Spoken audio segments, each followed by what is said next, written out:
Moi, mon nom, c'est William, d'ailleurs. Je me suis dit, c'est le fun que je pense me présenter pour des visiteurs qui pourraient venir.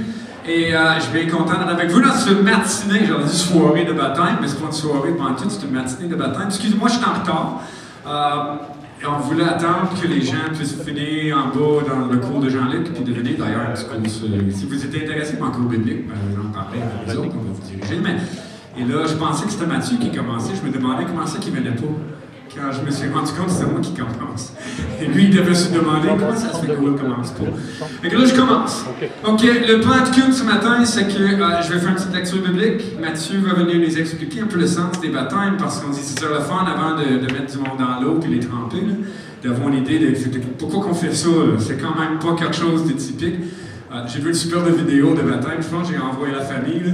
Ça doit être, je pense que c'est des orthographes grecs, quelque chose, prend le bébé par le ventre, puis trempe la tête, trempe les pieds, trempe les têtes, trempe les pieds. C'est vraiment drôle. Ils allaient voir ça sur Internet. Là. Je me suis dit, j'imagine Mathieu essayer de faire ça avec Martin.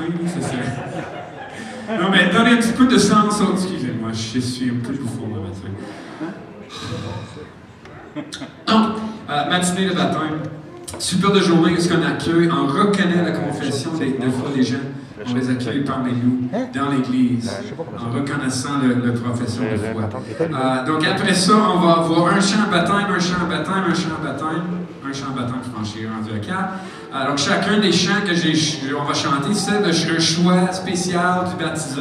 Je vous avertis que je ne connais pas tant les chants, parce que je ne les ai pas écrits comme tout le monde, mais ça va aller comme ça va aller, et vous allez me suivre.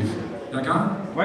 Donc là, je vais essayer d'arrêter de faire le bouffon, puis on va commencer à lire un petit passage de Psaume 96, qui nous encourage de venir devant Dieu avec certains éléments. Si vous voulez suivre, c'est à l'écran. Si vous êtes plus auditif et distrait par les paroles écrites, écoute ma belle douce voix, puis Ludwig avec moi. Qui dit, donc le Psaume 96 qui dit « Chantez à l'Éternel un cantique nouveau. Chantez à l'Éternel, vous, gens du monde entier. » Chantez à l'Éternel et louez-le pour ce qu'il est. Annoncez chaque jour la joyeuse nouvelle de son salut. Oui, publiez sa gloire au milieu des nations. Racontez ses merveilles chez tous les peuples. Car l'Éternel est grand et comblé de louanges et le redoutable bien plus que tous les dieux. Car tous les dieux des peuples ne sont que du néant, alors que l'Éternel a fait le ciel. Splendeur et majesté rayonnent de son être. Et puissance et beauté ornent de son sanctuaire. Célébrez l'Éternel, vous, nations de la terre. Célébrez l'Éternel en proclamant sa gloire et sa puissance. Célébrez l'Éternel et son nom glorieux. Apportez vos offrandes, entrez dans ses parvis. Et là, prosternez-vous. Adorez l'Éternel dans l'éclat de sa sainteté. Vous, gens du monde entier, tremblez devant sa face. Proclamez aux nations que l'Éternel est roi. Aussi le monde est ferme. Il n'est pas ébranlé. Dieu juge avec droiture les peuples de la terre. Que le ciel soit en joie et que la terre exulte, que la mer retentisse et tout ce qui l'habite. Que toute la campagne et tout ce qui se trouve exulte d'allégresse. Que dans les bois les arbres poussent des cris de joie devant l'Éternel, car il vient juger la terre, il jugera le monde selon ce qui est juste, il jugera les peuples selon la vérité qui est en lui. Amen. Et on aurait dit que je suis supposé chanter, on dirait que je n'ai pas lu le texte à haute voix, parce que là, on a Mathieu qui vient avec une petite explication à place de s'exprimer, mais on va pouvoir chanter des louanges tantôt. Donc, on écoute Mathieu avec une petite explication. Donc, soyez officiellement les bienvenus ce matin. Si jamais vous êtes peut-être nouveau parmi nous, ça me fait plaisir que vous soyez là. Et ce matin, comme Will a mentionné, j'aimerais peut-être juste un peu introduire d'où vient l'origine du baptême. Pourquoi est-ce qu'on fait ce qu'on va faire? D'où ça vient? Pourquoi est-ce qu'on fait ça? Et c'est un peu Martin, Catherine, Théo, chacun qui m'ont demandé aussi, peux-tu parler un peu rapidement là-dessus? Juste parce que des fois, c'est pas les baptêmes traditionnels qu'on voit dans la culture québécoise, où c'est un petit bébé à très, très jeune âge. C'est toute une famille complète. C'est aussi, c'est quand même particulier. C'est pas juste chacun individuellement, je voudrais dire, ont pris ce choix, mais ça donne que toute la famille aussi de pris ça. On va le célébrer ensemble. Donc, comme je disais, j'aimerais juste qu'on retrace un peu l'origine du baptême et juste dans le but qu'on comprenne ce dont on va être témoin aujourd'hui. C'est une chose de voir ou de d'assister à des baptêmes, mais si on ne comprend pas ce qui se passe, qu'est-ce que ça représente, ben c'est un peu vain. Donc, après, on va avoir l'occasion d'entendre des témoignages, d'assister au baptême, et je reviendrai à la toute fin pour expliquer qu'est-ce que ça représente. Fait que là, on veut savoir l'origine, on regardera ce que ça représente tantôt. Donc, souvent, on réalise peut-être pas, mais c'est pas Jésus qui a inventé le baptême, c'est pas les apôtres qui ont inventé le baptême, c'est pas Jean-Baptiste qui a inventé le baptême, ça date de beaucoup avant ça. En réalité, le baptême, c'est un rite qui est assez ancien, je dirais même très ancien, qui était pratiqué dans plusieurs cultures du Moyen-Orient. C'est pas quelque chose de nouveau qui est arrivé au 1er siècle avec Jésus. Et juste en guise d'introduction, j'aimerais juste rapidement regarder avec vous cette progression. La Bible parle de différentes sortes de baptêmes, si je peux dire comme ça. Vous allez comprendre ce que je veux dire. Mais la Bible étant une révélation progressive, on voit le baptême est développé dans la Bible. Et c'est ce que j'aimerais que vous puissiez réfléchir ensemble ce matin. Donc, si on commence dans l'Ancien Testament, finalement, la première partie de la Bible, on va voir dans le peuple d'Israël que le baptême était utilisé d'une manière ou d'une autre. C'était assez flexible, mais dans un but de purification. Vous comprendrez qu'aujourd'hui, c'est pas pour ce but-là qu'on va baptiser Martin, Catherine, Théo, Chania, ils sont déjà propres, ils ont déjà pris leur bain. On ne va pas les purifier, c'est pas ça le but. Mais dans l'Israël ancien, c'était souvent le cas. Par exemple, on peut voir dans la loi mosaïque qu'il y a des passages qui vont demander aux personnes, donc aux Juifs, de s'immerger eux-mêmes afin de se purifier. On pourrait regarder ensemble plusieurs textes. J'en ai sélectionné un qui se trouve dans le livre du Lévitique, au chapitre 14, les versets 8 et 9. Et dans le contexte, c'est ceux qui avaient des maladies de peau, la lèpre, et qui voulaient être réintégrés dans le camp d'Israël.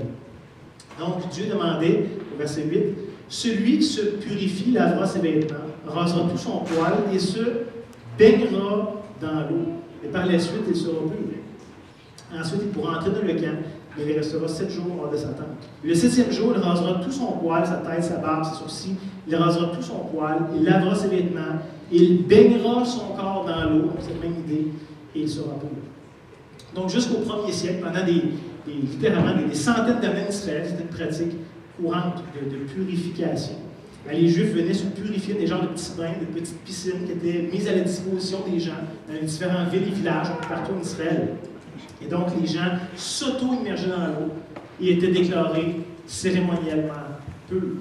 Donc, ça veut dire finalement qu'ils pouvaient recommencer à participer aux activités sociales et religieuses du peuple. Parce qu'en Israël, quand tu étais impur, tu ne t'approchais pas de personne, tu ne pouvais pas aller au temple. Il y a plein de choses qui te restreignaient dans ce que tu pouvais faire ou ne pas faire. Donc, le fait d'être cérémoniellement pur permettait de regagner la société. C'est intéressant que pour les Juifs, encore aujourd'hui, c'est une pratique courante. Ça s'appelle la mikveh, et ils continuent à pratiquer ce rituel qui date de l'Ancien Testament. Mais lorsqu'on arrive au 1er siècle de notre ère, et ça peut-être qu'on est plus familier avec ça, on est introduit à un personnage, dans le début des évangiles, un personnage que je dirais être assez coloré, qui se nommait Jean-Baptiste. Jean-Baptiste, merci beaucoup. Non, c'est pas Georges, je suis désolé. On fera une classe après, on regardera ça ensemble. Donc, Jean-Baptiste. Et Jean-Baptiste était un genre de prophète envoyé par Dieu, finalement, pour préparer le chemin du Messie, préparer la venue du Messie. Il était déjà annoncé longtemps d'avance dans l'Ancien Testament, lui aussi. Donc, on n'entendait pas juste le Messie, on entendait celui qui préparait le chemin du Messie. Et lorsqu'on regarde le ministère de Jean-Baptiste, évidemment, il a utilisé le baptême beaucoup. Ça a été une emphase majeure à son ministère. Mais lorsqu'on regarde le baptême que Jean pratiquait, c'est un baptême de repentance, puisqu'il exhortait les gens à se repentir, à confesser le péché et finalement à se faire baptiser.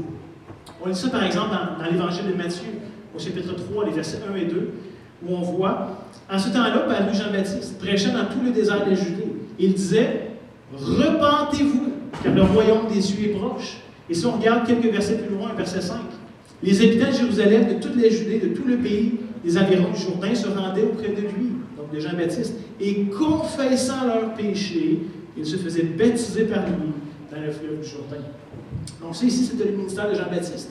Maintenant, remarquez ici que le ministère de Jean se distingue quand même assez drastiquement de la coutume juive qu'on a vue jusqu'à maintenant, par le but de son baptême. C'était pas juste d'être cérémoniellement pur, mais c'était un message de repentance en vue d'accueillir le Messie. Donc déjà, Jean se distingue du baptême que les Juifs connaissaient ou qu'ils pratiquaient. Mais on voit aussi que Jean se distingue des traditions juives par la façon de baptiser. Dans l'Ancien Testament, dans les livres du Lévitique et d'autres, on voyait que le candidat s'immergeait lui-même dans l'eau. Avec Jean-Baptiste, c'était pas ça. Il ne s'immergeait pas lui-même. Jean était avec lui dans l'eau pour le plonger. Donc, il y avait déjà ici quelque chose d'un peu différent. Et on pourrait dire dans un sens que c'était une pratique un peu révolutionnaire en Israël à cette époque-là. Mais c'est quand même pas le baptême qu'on va pratiquer ce matin. C'est toutefois pas le baptême qui est commandé par Jésus, ni le baptême qui a été pratiqué par les premiers croyants. Donc, comme j'ai dit, ce n'est pas un baptême en préparation de la venue du Messie. C'est déjà fait. Pour nous, c'est clair que Christ est déjà venu, que son royaume est déjà instauré. Qu'on soit capable de le voir avec nos yeux ou pas, Christ règne. Il est venu. Et on attend sa seconde venue. Lorsqu'on regarde à Jésus lui-même, on voit que Christ a appuyé le ministère de Jean-Baptiste. Il s'est lui-même fait baptiser pour appuyer publiquement le ministère de Jean.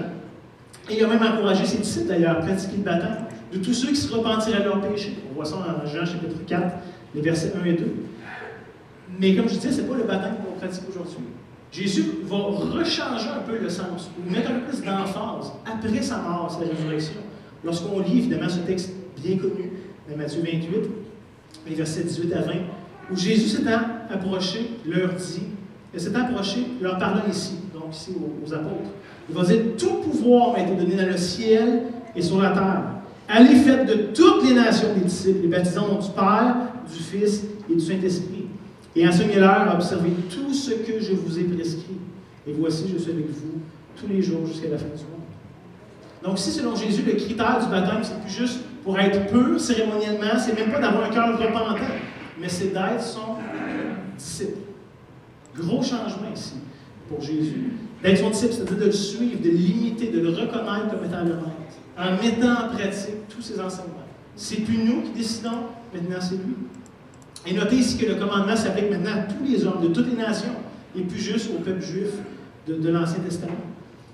Mais on pourrait peut-être poser la question, ça veut dire quoi être son disciple? Si c'est le critère pour ceux qui veulent le suivre, ceux qui vont être baptisés dans ce baptême que Jésus demande, qu'est-ce que ça sous-entend être son disciple? Et lorsque Jésus était sur terre, il l'a lui-même défini. Fait qu'on n'a même pas, nous, le besoin d'essayer de comprendre et de déduire c'était quoi. Jésus nous explique. Il parle clairement de l'engagement de le suivre comme étant son disciple. Par exemple, on pourrait lire en Matthieu 16, verset 24. Et il y aurait un paquet d'autres passages qu'on pourrait lire aussi. On voit au verset 24. Alors Jésus dit à ses disciples, si quelqu'un veut venir après moi, si quelqu'un veut être mon disciple, qu'il renonce à lui-même, qu'il se charge de sa croix et qu'il me suive. Donc pour Jésus, c'est le baptême, selon sa compréhension, c'est pour ceux qui le reconnaissent comme Seigneur et Maître, qui désirent délaisser leur vie, mourir à eux-mêmes, à leur choix, à leur initiative, à leurs ambitions propres, pour le suivre entièrement. L'apôtre Paul va le dire à sa façon, dans un verset souvent qui est bien connu, mais il va dire, c'est plus moi qui vis, c'est Christ qui vient à moi. J'accepte son joug sur ma vie, j'accepte son alignement, j'accepte ses commandements. Donc le baptême dans le Nouveau Testament devient un signe ou une manifestation extérieure, mais d'une réalité intérieure, qui est libre et volontaire, où les gens acceptent en considérant le coût. Ils comprennent ce que ça demande, ce que Jésus demande, et disent, OK, je suis prêt, je paye le prix qu'il a demandé, je deviens volontairement et librement disciple de Jésus. Et ce matin, c'est de ça que vous avez été. C'est de ça que Martin, Catherine, Théo et Chania veulent vous exprimer.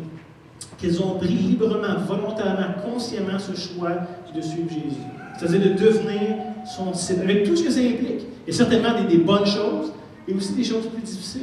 Et on en a parlé, mais cette idée de dire, j'ai calculé le coût, je suis prêt. Il n'y aura pas de surprise. C'est sûr qu'il y aura des surprises dans le cours de route. Mais indépendamment des surprises, j'ai pris le choix et je vais maintenir le cap. Donc, comme j'ai dit, ils ne sont pas baptisés pour être purs, par repentance, quoi que ce soit. Au contraire, on croit qu'ils sont déjà, aux yeux de Dieu, purs, saints, justes. C'est fait, c'est accompli. Fait qu'il n'y a rien de mystique, il n'y a pas de magique dans le baptême. Ce n'est pas quelque chose qui va ajouter quoi que ce soit pour eux, mais c'est simplement une démonstration pour eux. Nous avons pris le choix officiel, public, volontaire, de suivre Jésus. C'est ça qu'ils veulent vous partager. C'est ça que vous allez entendre ce matin. Pourquoi ils ont fait ce choix-là? Qu'est-ce qui les a amenés à calculer le prix et à dire on va être prêt à le payer coûte que coûte? Donc ce matin, je vous encourage évidemment à être bien attentif pour voir de quelle manière Dieu s'y est pris pour travailler personnellement, chacun dans leur vie, Et vous allez voir que c'est assez différent d'un individu à l'autre. Ce n'est pas la même personne, ils n'ont pas les mêmes arrière-plans, ils n'ont pas la même personnalité. Donc, qu'est-ce que Dieu a fait d'une manière intentionnelle, individuelle, personnelle dans chacun de leurs vies? Donc, je viens d'ouvrir grand vos oreilles pour la suite.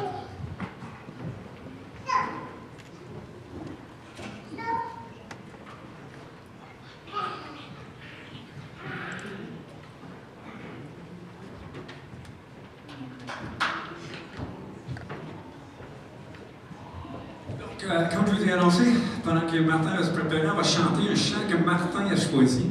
Donc, ça entend que lui, il connaît bien qui il aime. Donc, les paroles vont être à l'écran si vous voulez les observer. Puis, désolé à ceux qui sont là-bas qui ne les voient pas. C'est triste, mais vous pouvez écouter ma belle voix à la place. Je me dis, peut-être porter attention de voir comment ça pourrait exprimer quelque chose sur la personne de Martin. Qu'est-ce qu'on peut apprendre de lui peut-être dans ce chant qu'il aime. Et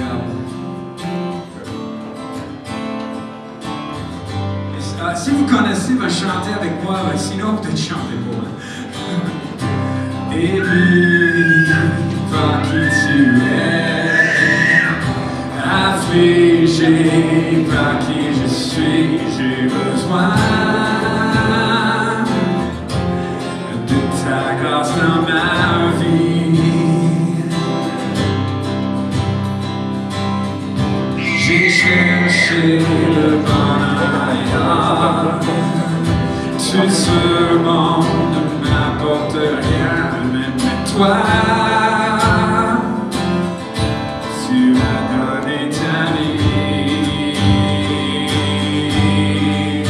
Devant toi, émerveillé, attiré par ta majesté, je voudrais me rapprocher. Permets-moi de te toucher. Près de toi, je me sens bien. Ici-bas, tu es mon seul lien. Je voudrais toute ma vie demeurer à tes pieds. Ébloui par qui tu es, affligé par qui je suis, j'ai besoin de ta grâce dans ma vie. J'ai cherché le bonheur ailleurs, tout ce monde ne m'apporte rien, mais toi, tu m'as donné ta vie. Devant toi, émerveillé, attiré par ta majesté, je voudrais me rapprocher.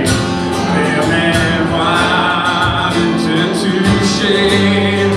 Près de toi, je me sens bien.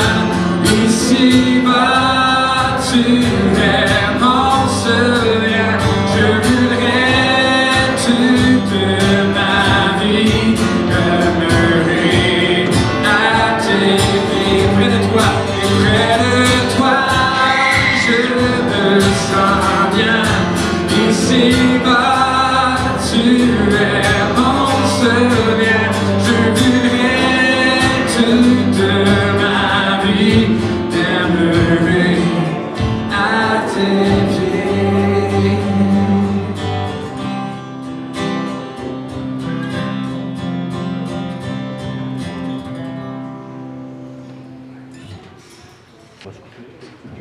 Je pense pas que les gens, là, 2000 ans, avaient une eau aussi chaude et confortable dans les rivières, parce que c'est pas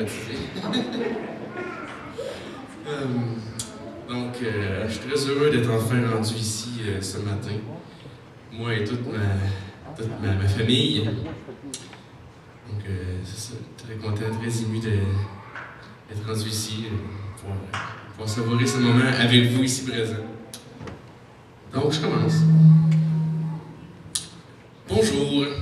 Martin Provencher. J'ai 41 ans. Je vous remercie pour votre présence et par le fait même d'être témoin de mon baptême en cette belle journée de février.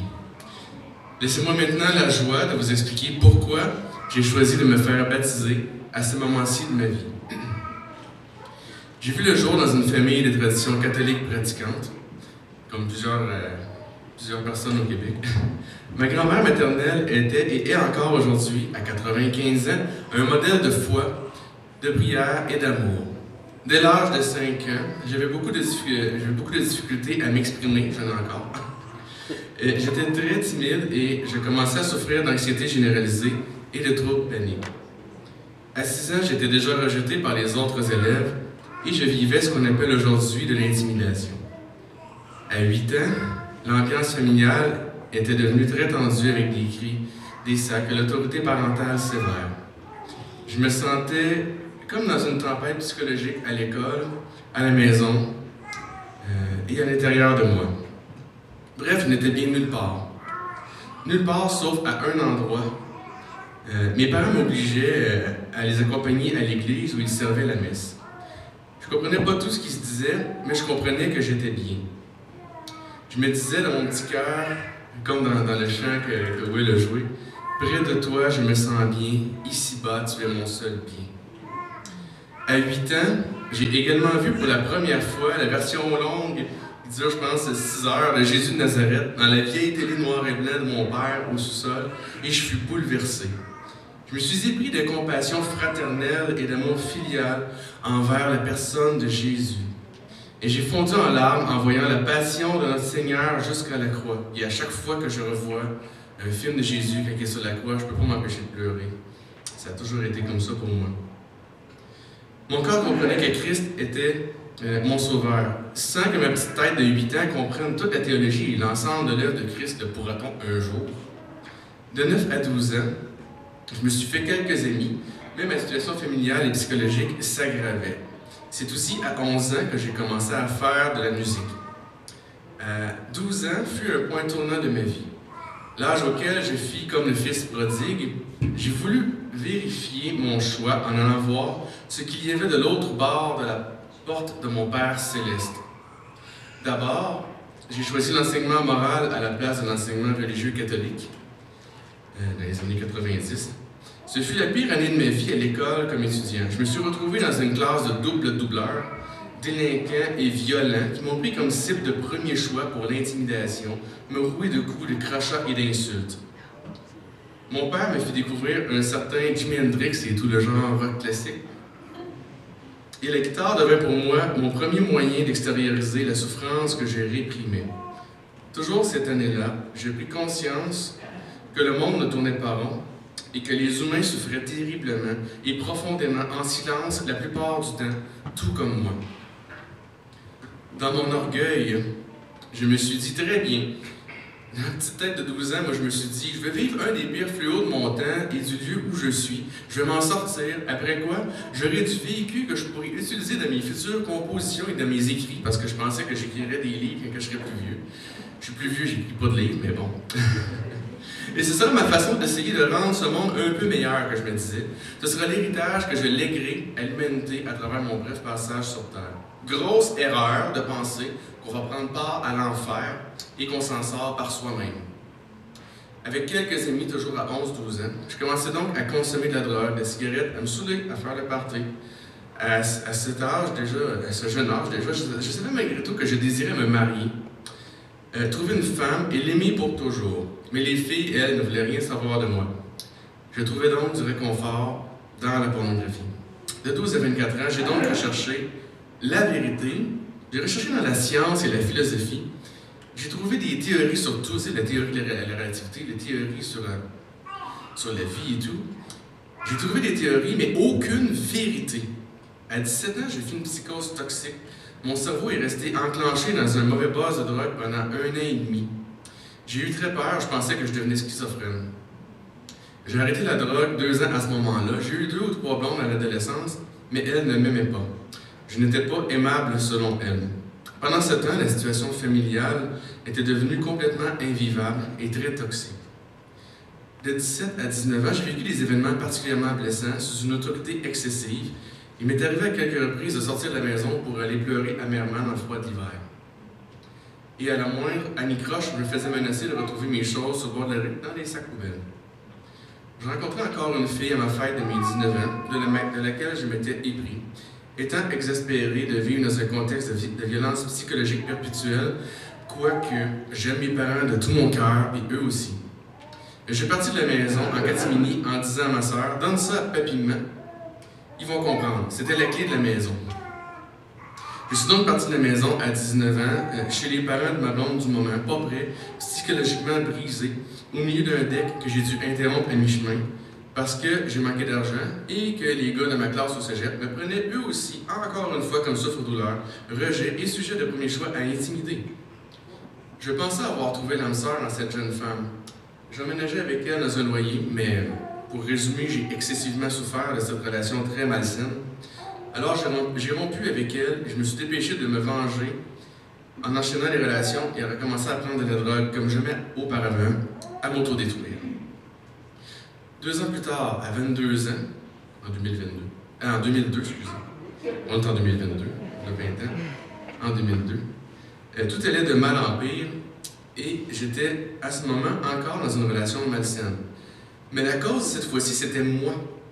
C'est là que toute la souffrance accumulée de ma vie m'a rentré dedans comme un train. Et le train a reviré de bord, puis il a repassé sur mon âme à moitié morte. Et j'ai tout perdu. Mon premier enfant, une relation amoureuse néfaste, ma voiture, mon emploi, ma dignité humaine, la capacité de me nourrir convenablement. J'avais juste pour manger une toast le matin au beurre de peanut puis un paquet de nouilles à 33 cents le soir. J'ai perdu le câble, le téléphone, le chauffage dans mon loyer, jusqu'à perdre toute volonté de continuer à vivre. Ou plutôt à survivre. Quand je me regardais dans le miroir, je ne voyais qu'un pâle reflet de moi-même, difforme, méconnaissable, à peine humain. Un mort vivant, plutôt une enveloppe charnelle vide, l'âme morte. Quand je marchais sur les ponts cet hiver-là, je regardais la glace en dessous et j'avais envie de m'y lancer pour m'y confondre et disparaître pour toujours. Et Dieu dans tout ça, et Dieu me demanderez-vous? Il était où dans mon cœur le Dieu que j'avais connu et aimé parce qu'il s'était approché de moi à 8 ans? Cette petite étincelle de foi était demeurée intacte et Christ avait souffert pendant tout ce temps avec moi ma descente aux enfers. Sans que je comprenne vraiment pourquoi, à ce moment-là, une force de vivre me submergea un soir d'hiver alors que je marchais seul dehors une nuit. Et cette force m'a donné le courage de retourner aux études et de reprendre ma vie en main. Pendant les mois qui suivirent, Dieu employait de grands moyens très peu ordinaires, voire surnaturels, pour me manifester son amour et commencer à me donner une foi en lui plus profonde et intense. Jusqu'au mois d'août 2004, où Dieu répondit par divers moyens à la majorité de mes questions existentielles relatives à ma quête de la vérité, tout ça en un seul mois. Donc, dans la nuit du 27 août 2004, un peu comme pour Saul qui était en route pour Damas, tout mon esprit s'effondra sur lui-même à cause de cette foudroyante révélation du Fils de l'homme, qui était également le Fils de Dieu. Cette nuit-là, Dieu me fit renoncer à la drogue. Et puis, c'est encore le cas, et ce sera toujours le cas, par sa volonté et par sa grâce. Le malin en profita pour m'attaquer à l'aide d'un livre d'invocation angélique. Parce que l'ésotérisme, mes amis, c'est vraiment dangereux. Les gens ne s'en rendent pas compte à quel point. Mais c'est ça, à travers cette expérience-là, j'ai comme perdu la raison. J'ai fêté alors mes 24 ans en passant une semaine en psychiatrie où je retrouvais mon bon sens en 3 jours. À la suite de quoi, je fus placé immédiatement en thérapie de désintox à Don Rémy, à Pointe-du-Lac. Et puis lors d'une sortie de fin de semaine conditionnelle à une promesse de sobriété, l'Esprit Saint me poussa à retrouver le Nouveau Testament qu'on m'avait donné à ma première communion à l'âge de 8 ans. Comme j'avais beaucoup de temps libre, j'ai commencé à le lire du début. J'étais rendu à Matthieu 18, 10, 14, la parabole de la brebis égarée. Quand j'ai demandé à une jeune femme en thérapie comme moi, où elle avait pris une belle croix en bois artisanale qu'elle portait au cou, elle me répondit à la messe qu'on peut aller à tous les matins de semaine à 9 h. Je me suis dit, je vais y aller pour me rapprocher d'elle, mais quelqu'un d'autre m'y attendait. La première chose que j'ai vue en entrant sur l'autel, c'est la phrase « J'ai retrouvé ma brebis égarée ». C'est à ce moment précis que mon cœur a cédé. C'est là que j'ai donné ma vie à Christ, que je l'ai accepté comme mon unique sauveur, mon unique rédempteur. Après la messe, je suis allé rencontrer le prêtre. Il prit le temps de s'asseoir avec moi pour discuter longuement. Il y avait un magnifique rayon de soleil qui nous éclairait à travers un vitrail. C'était tellement beau. Je me suis repenti envers Dieu avec le prêtre de tous mes péchés, surtout de ceux qui me faisaient le plus mal, et j'ai tellement pleuré. Dans les mois qui suivirent, Dieu me donna encore de nombreux signes extraordinaires qui ont eu pour effet de fortifier ma foi naissante, que je me ferai une joie de vous raconter en privé si vous le souhaitez. Cependant, ce qui me fortifia davantage réellement et qui allait commencer à me transformer du tout au tout, c'est la poursuite de ma lecture en 7 mois du Nouveau Testament d'un couvert à l'autre. Pour mon âme, c'est comme si on m'avait invité dans le plus grand restaurant au monde, qu'on m'y avait servi la meilleure nourriture au monde, cuisinée par le plus grand chef n'ayant jamais existé. Et que toute ma vie auparavant, je n'avais été qu'un clochard qui se nourrissait dans les poubelles. Je suis comme tombé dans le cœur de Dieu et il m'a donné de l'adorer lui et lui seul. Il m'a donné de m'émerveiller de sa création et de le louer et de le prier nuit et jour depuis. Il m'a donné de commencer à mieux aimer mon prochain parce qu'il m'a donné de commencer à m'aimer moi-même. Mais d'haïr ce que j'étais pour ensuite commencer à mourir au mauvais désir de ma chair. Bref, à moi-même. Telle fut la conséquence de cette conversion dans ma vie, une nouvelle naissance. Mon ancienne vie s'est terminée à ce moment et la grâce de Dieu me fait amorcer un virage à 180 degrés. Amorcer car il restait un bon gros 20 degrés, si je puis dire, que je ne voulais pas encore donner à Christ. Je reviendrai là-dessus un peu plus tard. Mais dorénavant, ma signalisation routière ne serait plus l'esclavage de la chair, mais la droiture des Saintes Écritures par cette nouvelle vie qui me fut donnée par l'Esprit de Dieu. L'Esprit Saint, l'Esprit de Dieu, l'Esprit Saint. J'ai alors prié en demandant au Père, par son Fils Jésus, de me guider vers l'Église vers laquelle il souhaitait que j'aille, que je me joigne. Et il m'a guidé vers l'Église catholique Notre-Dame du Cap, de l'autre côté du fleuve, juste ici. Je me souviens avoir dit à Dieu, mais es-tu sûr, Seigneur, que tu souhaites que c'est vraiment là que tu souhaites que j'aille? Parce que, venant tout juste de lire le Nouveau Testament en entier, j'étais en mesure de constater dès le départ que cette grande Église était et est toujours bien malade. Je me disais, pourquoi les gens prient-ils Marie, les saints et les anges? Ils ne sont pas Dieu. Les prêtres que j'ai connus enseignaient le salut par la foi, mais en parallèle, avec l'état de grâce, c'est ça l'état de grâce, puis pour eux, si on meurt pas en état de grâce, on n'est pas sauvé. En tout cas, je n'entrerai pas là-dedans. Mais l'état de grâce aussi procuré par les 7 sacrements et les vertus des dévotions mariales et des saints. Plusieurs personnes plus âgées s'étaient même fait enseigner qu'il fallait mériter son ciel. Voilà pourquoi de nombreux catholiques me répondaient qu'ils iraient au ciel parce qu'ils ont mené une bonne vie. Je leur disais non. Non, la parole dit clairement, comme en Romains 3, 20 à 28. Car nul ne sera justifié devant lui par les œuvres de la loi, puisque c'est la loi que vient la connaissance du péché. Mais maintenant, sans la loi, est manifestée la justice de Dieu, à laquelle rendent témoignage la loi et les prophètes. Justice de Dieu par la foi en Jésus-Christ, pour tous ceux qui croient. Il n'y a point de distinction, car tous ont péché et sont privés de la gloire de Dieu. Et ils sont gratuitement justifiés par sa grâce, par le moyen de la rédemption, qui est en Jésus-Christ. C'est lui que Dieu a destiné, par son sang, à être, pour ceux qui croiraient, victimes propriétoires, afin de montrer sa justice, parce qu'il avait laissé impunis les péchés commis auparavant au temps de sa patience, afin, dis-je, de montrer sa justice dans le temps présent, de manière à être tout en justifiant celui qui a la foi en Jésus.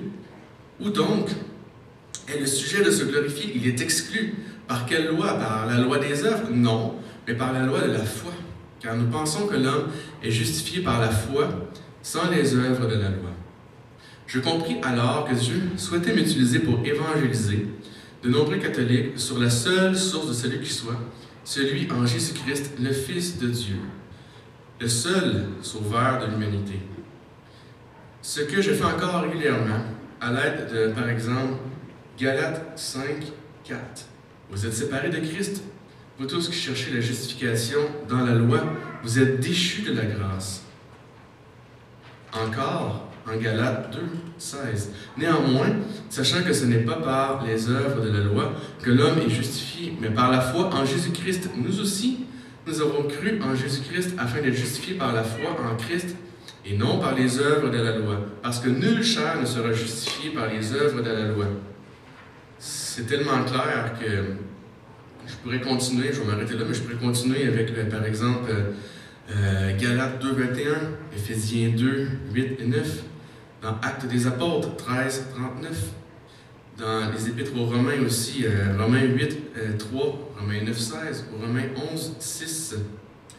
Vous pourrez aller le lire si vous voulez par la suite, je pense que c'est enregistré de toute façon. En mars 2005, j'ai prié Dieu de me donner des tâches, de travailler pour son royaume. 2 semaines plus tard, c'est dangereux quand on prie Dieu, il nous répond, puis souvent c'est même au-delà de nos espérances. Il me répondit en me consacrant responsable national du volet jeunesse de la rencontre Biscoum. Et pendant 17 années qui suivirent, Dieu m'a donné de nombreux autres engagements au sein de l'Église catholique, un peu partout au Québec. Aux étés 2009 et 2010, lors d'un deuxième retour aux études, j'ai travaillé comme étudiant mécanicien industriel à l'Aluminerie de Bécancour, juste ici. J'ai eu le bonheur et la joie de faire la rencontre d'un sympathique chrétien motocycliste bien connu ici sous le nom de René Lacourse. Nous avons eu de nombreuses discussions enflammées sur les toits des bâtiments industriels sur lesquels nous travaillons. René me confrontait sur la nature hérétique de l'Eucharistie catholique face à la Bible. Il me mit au défi de trouver l'Assomption de Marie dans la Bible, que je ne trouvais pas. Il m'avait même donné 2 documents que j'ai encore sur ces sujets et quelques autres. Ces discussions avec René m'avaient profondément ébranlé sur les bases des pratiques de ma foi. Mais même si je savais qu'il avait raison sur toute la ligne, à ce moment, je me suis mis la tête dans le sable. Je n'étais pas prêt à divorcer de la religion de ma jeunesse, à travers laquelle j'avais découvert l'amour de Dieu pour moi. C'est en 2016, suite à de nombreux échecs de relations conjugales, que Dieu mit sur ma route une femme authentique dotée d'une foi véritable, une femme d'une rare droiture, je dois dire. Dans le cadre d'une soirée de ressourcement sous le thème de la miséricorde, je ne savais pas à ce moment que Dieu allait utiliser cette femme merveilleuse pour répondre à ma prière de longue date, de m'aider à donner non pas 80% de ma vie, mais 100%. Je ne savais pas non plus qu'elle allait m'offrir le présent d'en faire ma femme. Elle est mariée depuis octobre. Elle s'est mariée ici. La plupart des gens s'en souviennent.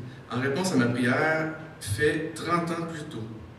Mais surtout pour que ma vie soit en règle avec la volonté de Dieu. C'est à travers la souffrance de ma future femme à ce moment, ma femme maintenant, que je lui infligeais, et à travers mon hospitalisation pour arythmie cardiaque en 2018, que le Seigneur m'a fait la grâce d'effectuer les derniers 20 degrés qui restaient pour m'affranchir après tout ce temps de ma dépendance à la pornographie et d'accepter enfin véritablement et entièrement mourir à moi-même.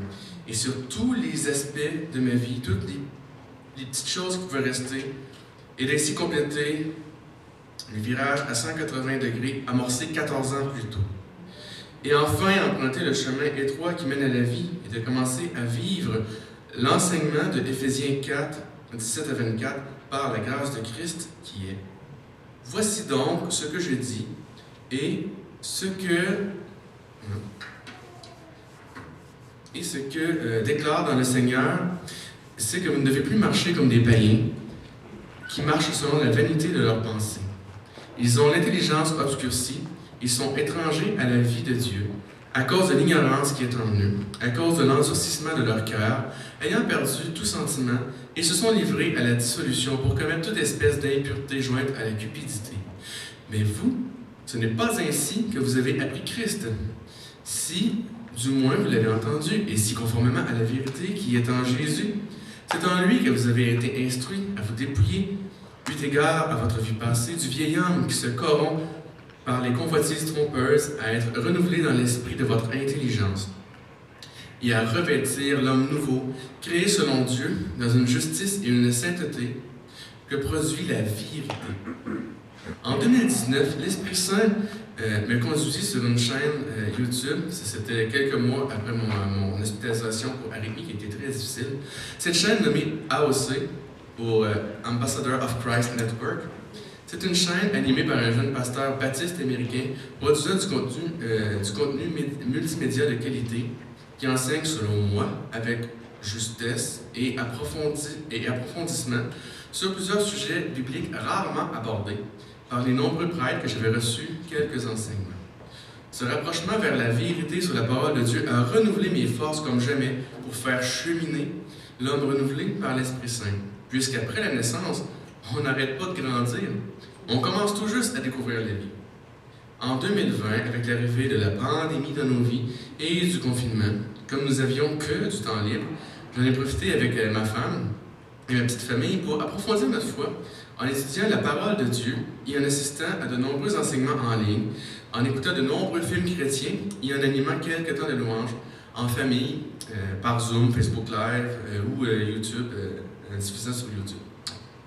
Jusqu'en 2021, presque 11 ans maintenant, où toute cette quête incessante de s'approcher de la vérité qui sort de la bouche de Dieu par sa parole nous a amenés sur quelques articles chocs sur toute la grandeur du déraillement multicentenaire de la religion catholique face aux vérités bibliques. J'ai été choqué quand j'ai compris l'outrage à Christ que représente l'Eucharistie catholique. Ça a pris du temps à René, j'ai fini par comprendre. J'avais un cheminement à faire. Cette Eucharistie qui est le centre et le sommet de toute la religion catholique. Il disait qu'on doit être anathème si on ne croit pas dans... En tout cas, je n'entrerai pas encore, je n'ai pas le temps dans les détails de comment on voit ça. La plupart d'entre vous savent déjà qu'est-ce qu'il y en est. Et j'ai immédiatement cessé de prendre part. Immédiatement, quand j'ai lu cet article-là, tout de suite, j'ai arrêté de prendre part à cette pratique hérétique. Et je devrais dire, nous avons souffert pendant quelques mois de ne plus avoir de communauté chrétienne avec qui faire Église. Cela faisait quelque temps que nous regardions les enseignements en ligne des frères du Cap et de l'Église évangélique d'aujourd'hui. De fil en aiguille, Dieu nous a conduits jusqu'à cette Église en mai dernier, où nous nous sommes tout de suite sentis chez nous, comme si nous avions enfin trouvé notre véritable famille en Christ, si j'ose dire. Catherine et moi étions dans l'attente de pouvoir enfin nous unir devant Dieu, ce qui fit obstacle à notre baptême. C'est avec joie que nous avons accepté le refus de nous faire baptiser de Matthieu, parce qu'en contradiction avec la parole de Dieu, nous n'étions pas mariés. Je dis avec joie, parce que dès que Matthieu nous a expliqué en juillet dernier que dans cette Église-ci, nous n'avions plus besoin d'attendre, puisque l'autorité dans cette Église est la parole de Dieu, ni une ni deux, nous avons accepté sur le champ de mettre notre vie en règle avec Dieu, en se consacrant l'un à l'autre dans les liens sacrés du mariage. Une consécration en appelant une autre. Me voici devant vous dans les eaux de mon baptême, afin de vous témoigner ainsi que l'Éternel de mon engagement définitif à le suivre coûte que coûte, car j'estime que les souffrances du temps présent ne seront à être comparées à la gloire à venir qui sera révélée pour nous. Romains 8, verset 18. Et que enfin, c'est pourquoi nous ne perdons pas courage, et lors même que notre homme extérieur se détruit, notre homme intérieur se renouvelle de jour en jour, car nos légères afflictions du moment présent produisent pour nous, au-delà de toute mesure, un poids éternel de gloire, parce que nous regardons non point aux choses visibles, mais à celles qui sont invisibles, car les choses visibles sont passagères, et les invisibles sont éternelles. 2 Corinthiens 4, versets 16 à 18. Je vous remercie de m'avoir écouté. Amen. Fais un parcours, hein? Ça a pris du temps. Mais je sais que tu avais hâte à ce moment-là, Martin. Je sais que ça fait longtemps que tu as hâte à ce moment-là, justement, la lecture de ce que tu faisais du Nouveau Testament, de voir le baptême de pratiquer par l'Église primitive, par Jésus, les apôtres. Et donc, c'était une joie de enfin t'y voir. Et tu disais, Martin, avoir cherché longtemps la vérité, à travers toutes sortes de choses, toutes sortes d'événements, toutes sortes de bouquins, de philosophie et tout, et que tu étais toujours déçu de ne pas retrouver de vérité. Il y a plein de théories. Est-ce que tu penses avoir trouvé des vérités, Martin? Jésus est le chemin de la vérité et de la vie. Et c'est lui finalement qui t'a trouvé, c'est la vérité qui t'a trouvé. tu le cherchais, puis c'est lui qui t'a trouvé. Exactement. Donc, Martin, est-ce que tu as confiance sur la base justement que ce que Christ dit avoir fait pour toi? D'avoir cette vie en abondance en lui, actuellement pour cette vie-ci et aussi pour les vies à venir. J'ai totalement confiance en Jésus-Christ. Et bien, Martin, sur la base de ta propre confession de foi, ça me fait vraiment plaisir de baptiser enfin au nom du Père, et du Fils et du Saint-Esprit. Amen.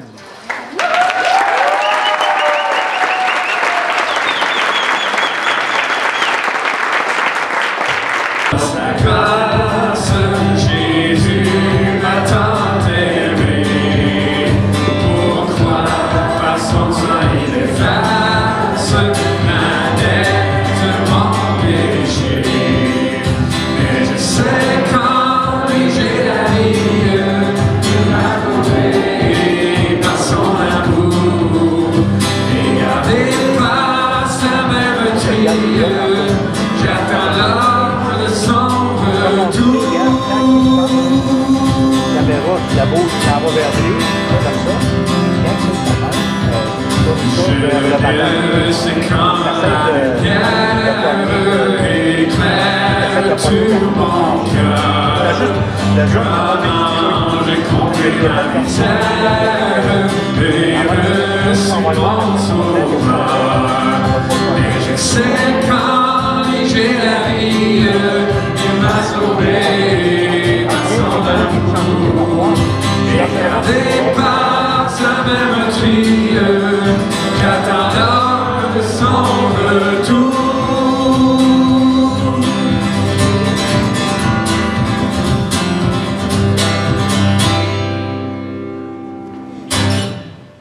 OK. On m'entend bien? Oui. Parfait. Donc, bonjour, je m'appelle Pierre-Olivier Lampron, pour ceux qui ne me connaissent pas, et j'ai 24 ans. Aujourd'hui, j'entreprends une grande étape dans ma vie. Je me fais baptiser. Mais comment et pourquoi j'en suis venu à prendre cette décision-là? Je vais commencer par vous raconter comment j'ai rencontré Jésus. La première fois où j'ai entendu parler de Jésus, c'est quand j'étais enfant, vers le début de l'école primaire. Ma mère, étant très croyante, avait le désir de me transmettre sa foi. Alors mes parents m'ont inscrit à l'éveil à la foi à la cathédrale de Nicolette. C'est là que, par les enseignements de Francine, qui était l'agente de pastorale, j'ai fait la connaissance de Jésus. J'ai appris qu'il était mort par amour pour moi à la croix, et ça m'a tout de suite touché. Son amour, je le ressentais en dedans de moi, et ça me faisait un immense bien de me sentir autant aimé. Ne pouvant pas refuser un amour aussi grand et aussi véritable, j'ai accepté Jésus sans me poser de questions. Pour moi, c'était juste logique de croire en lui, parce que je ressentais son amour, donc c'était la preuve qu'il existait. J'allais à la messe à la cathédrale de Nicolette avec ma famille le dimanche. Et à chaque fois que j'entendais parler de Jésus, de sa vie et de ce qu'il avait fait pour moi, ça venait me toucher profondément. Jésus était pour moi comme un ami à qui je pouvais tout confier et qui m'aimait inconditionnellement. C'est-à-dire que peu importe ce que je faisais, il m'aimait quand même. Alors, je lui parlais et je me confiais à lui en prière. Je lui confiais aussi mes proches. En grandissant, j'ai continué de croire en lui. J'ai continué d'aller à la messe le dimanche et d'entendre parler de l'Évangile. Je ne me souviens pas avoir mis en doute l'existence de Christ. À l'adolescence, je n'avais pas le désir de faire des conneries comme les autres jeunes de l'école secondaire. Boire de l'alcool et prendre de la drogue ne m'intéressait pas du tout. Ça ne m'attirait pas car Jésus, infiniment bon, était mort pour moi. Et je voulais donc faire le bien et non le mal. À mes yeux, je me voyais comme quelqu'un de bon, avec de bonnes valeurs. J'avais déjà un grand désir d'être en relation avec d'autres chrétiens qui partageaient les mêmes valeurs que moi. J'aspirais grandement à ça, j'y aspirais vraiment grandement, c'était vraiment comme un besoin vital, je dirais. Mais je me sentais seul, car je n'avais pas d'amis chrétiens de mon âge, ni à l'école, ni dans mon église. Et puis, à ce moment-là, même si je ne voulais pas pécher, je me suis mis à regarder de la pornographie. C'était d'abord par curiosité, mais c'est rapidement devenu une dépendance. Sans doute pour combler ma solitude et mon manque de social. Et c'est là que j'ai pris connaissance de ma condition de pécheur. Que même si je ne voulais pas pécher et ça me dégoûtait, ben pourtant je continuais de le faire. En plus, je le cachais à ma mère et aussi à Dieu. Bon, on s'entend que Dieu il savait pareil. Là. Il est omniscient, il voit tout, il sait tout. Mais c'est ça, je ne lui confiais pas. Je ne m'en remettais pas à lui. Non, je ne m'en remettais pas au Seigneur. J'essayais plutôt d'arrêter par moi-même. Je luttais contre le péché. Je voulais faire le bien et rester dans mes bonnes valeurs. J'ai fini par arrêter ma dépendance. Mais le péché était encore là dans mon cœur. Peu importe ce que je faisais, je ne pouvais pas m'en sauver. Je ne pouvais pas me sauver moi-même. J'avais besoin d'un sauveur. Et puis, au cégep, je me sentais encore seul. Puis j'avais beaucoup de difficultés à me faire des amis, car je n'étais pas attiré par les non-chrétiens Puis je trouvais juste qu'il faisait plein de conneries, puis qu'il ne partageait pas les mêmes valeurs que moi. Mais ma foi en Jésus et ma relation avec lui continuaient de grandir, et j'avais un grand désir de partager ma foi, d'évangéliser, et surtout d'être en relation avec d'autres jeunes chrétiens. J'avais un grand besoin de socialiser. Et puis, il y a 5 ans, Martin est entré dans nos vies, et ma famille et moi, nous sommes mis à faire de la musique avec lui et à animer des fins de semaine de ressourcement dans le mouvement catholique La Rencontre. Et on faisait de la musique aussi à la cathédrale pour Noël.